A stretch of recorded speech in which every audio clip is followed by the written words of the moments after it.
हर जग्याए ठाकोर समाजने अन्याय केम? एक नानी बाबत थी कलाकारों सन्माननी तेनी अंदर पण ठाकोर समाजना तमाम कलाकारों बादबाकी करेल छे। એટલે સમગ્ર ગુજરાતના ઠાકોર સમાજના તમામ કલાકારો ભાઈઓ અને બહેનોને હું વિનંતી કરું છું, માફી ના માગે ત્યાં સુધી કોઈ પણ સરકારના કાર્યક્રમમાં ઠાકોર સમાજનો કોઈ પણ કલાકાર હાજરી મત આપો।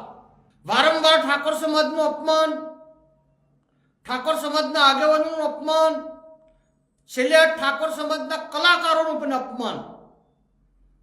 તમે એક ઠાકોર સમાજનું અપમાન નહીં કરેલું, સમગ્ર ગુજરાતમાં કલા જગતનું પણ અપમાન કરેલ છે। એટલે વર્તમાન સમયની અંદર સમગ્ર ગુજરાતના ઠાકોર સમાજના તમામ કલાકારોને હું વિનંતી કરું છું કે જ્યાં સુધી ગુજરાત સરકાર માફી ના માગે, આપણા પ્રત્યે ભેદભાવ રાખવા બદલ, ત્યાં સુધી સરકારના કોઈ પણ કાર્યક્રમમાં જશો નહીં।